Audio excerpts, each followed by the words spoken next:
So welcome back to Outdoors with the Morgans. I got back from West Virginia last night. Just kind of landed here. Gonna have a real busy morning today.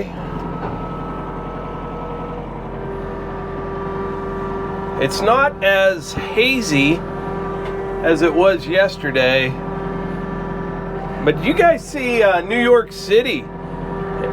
It's unbelievable how much smoke they're getting from those Canadian wildfires. Hopefully old Trudeau is like paying carbon credits or something.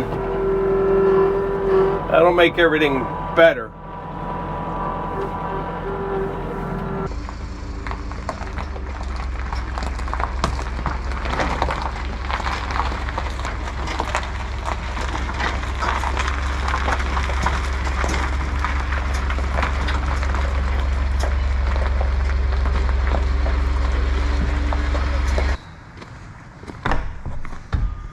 All right, next up, we're gonna have to go get some water down at the pond. So far, I have been unsuccessful in getting any grass to grow here. Hasn't rained in a long time. I've been watering when I can, but I'm not gonna quit trying. I have never not had grass grow, so I'm not gonna let this be the first time. Someone asked the other day how long this will run, this little Harbor Freight pump on a tank of gas. I don't know, but it's a tiny little tank on it, and it just sips the fuel. I don't really want to run it out to find out, you know, then lose your prime. So I haven't tried, but it seems to last a very long time. At least probably 4 or 5 IBC totefuls, you know, like 1,500 gallon of water or something on one little tank of gas, if I had to guess. Next up, we're gonna load up the fuel tank. I gotta get some off-road diesel fuel at some point today.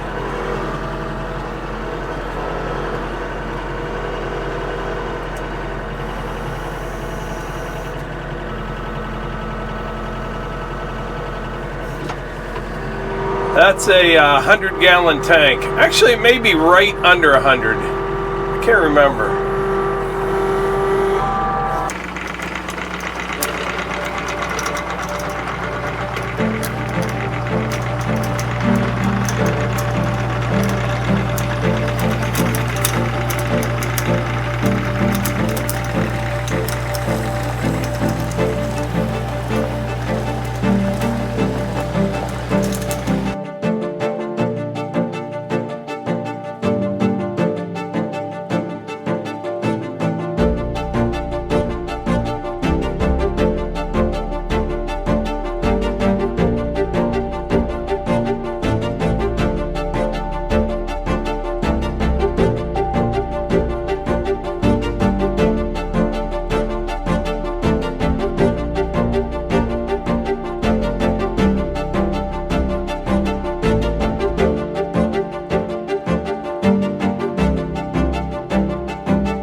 Well, I'm down here at the Woodyard now, and I can't believe it took me this long to figure this out. But I have finally achieved one-touch firewood. Well, I should say you have to lift it one time. I carry the firewood poles with the excavator over there to where I cut. That keeps all the mess down there. And then my plan was just to grab some of the bigger rounds and toss them up here by the splitter, because you got to be kind of careful. You got the post here for the building, you got the conveyor, you've got the roof line and the wood bunker that I had to swing over. But just this right here didn't even take 10 minutes to get this piled up with the excavator. So the only time you've got to lift this is to the splitter, and the bigger ones, you know, you can put right on the log lift. And yes, technically you touch it when you're running the splitter, but really you only have to lift this one time. And we'll split right into the wood bunker, and that'll be bulk firewood that we can load with the firewood bucket into the dump trailer. One touch firewood.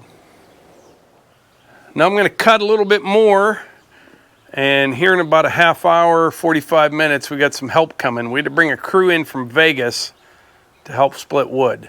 But this right here, I got all this cut and up here by the splitter in 35, 40 minutes. Didn't take long at all.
The old style takes a little extra hit. So here we have the, how do they say it? The myth, the man, the legend. What do they say? The man, the myth, the legend. The man, the myth, the legend. Yeah, this is Melissa's dad, Ed. How long you been burning wood, Ed? Boy, about 40 years. 40 years? At least. There's the way you do it, right there. Right there. And that's it. How you like that Wolfe Ridge splitter? Oh, that's the only way. The only way for an old timer. Oh, here you are splitting my hand. Well, we got a student coming down to learn the art of wood splitting. All right. And here he comes. That's good. We got to pick one that's Yeah, we'll find a. Here, Ed. something like this, maybe, huh? Within. There's a little knot in that one, so wait a second. Here we go. You come right over there. Something like right here. Yeah, there you go. Yep. Something like right here. I'll show you. Wait. Then William can try it. Yeah. That was a good one. You want to try? Want to try one, William? So this is William. William, where are you from? Nevada, Las Vegas, Nevada. Las Vegas, Nevada. So there's not a lot of wood splitting going on out there, is there?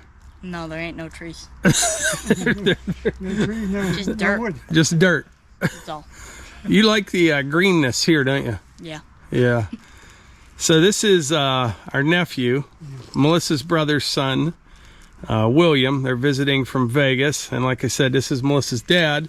And he's going to teach William the art of wood splitting because, like you said, there's not much of it in Vegas. Yeah.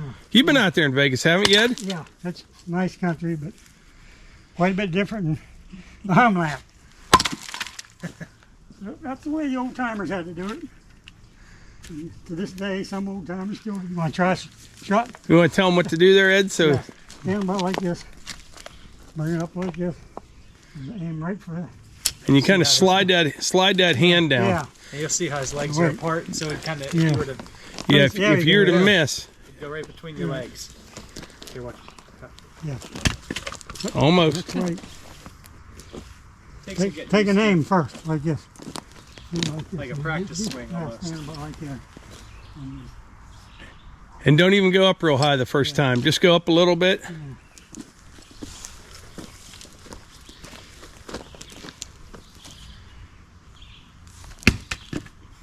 Better. There you Boom. go. There it is. That's it. You're a professional now. Okay, that's it. I'll put this on the wood pile now. Let me put It's all stand just right about here and practice. do the old Taking it horseshoe slow. pitch. So Ed, 40 years of burning. What's your favorite firewood? Oh, boy, cherry. You like cherry? I like cherry, but for heat, oak, Yeah. hickory. Those are, I think, the best. Ash is real good. For here, definitely the best Yeah. here. Not much ash around here anymore. No. We've got a lot of young ones, real young, but Uh-huh. probably die off eventually. That's the way it is. So this is Melissa's brother Lee on the right. Now, when did you move to Vegas? Well, I moved to Vegas in 2006, In 2006. right out of graduated college and got my first job there. Okay, been there ever since. Been there ever since. What do you like about Vegas and what don't you like? What do I like about Vegas? Well, it gets real hot in the summer. Too hot, I think, but there's a lot of good people there, actually. Is there? People think of the Strip, they think of the casinos, but there's really, outside of that, there's really a nice community there for the most part. Yeah. Yeah, it's very nice. Yeah, I know we were there a couple times though. That I guess you kind of get used to the heat, but you're not doing stuff like this out there in the summertime. No. There's not too many wood burning stoves or fireplaces out there. What's the hottest it's ever been out there that you remember? Well, I was in Laughlin, which is about an hour south. One of my first summers there. I think it was 117.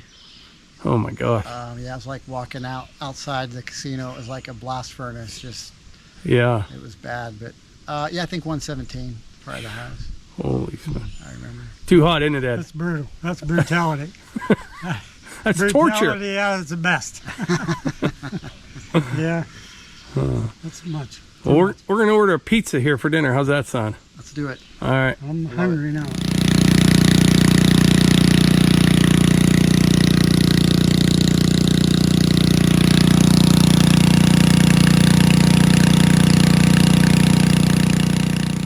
All right, I'm down here at the pond. It's getting close to dark. I just filled up my tote. I'm going to take it back up to the house, water the grass. Well, water the seed, I should say, because nothing's growing yet. But I think another day or two, we'll start to see a little green up there. But it's a really nice evening. It has been kind of hazy today, but it is cool. It didn't get out of the 60s. And I think this morning it was like 38 when I got up.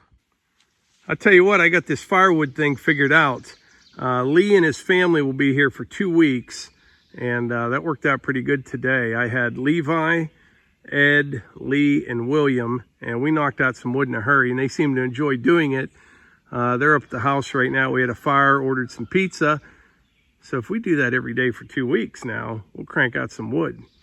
But anyway, I think that's about it for today's video. I appreciate y'all being here, and I will catch you on the next one.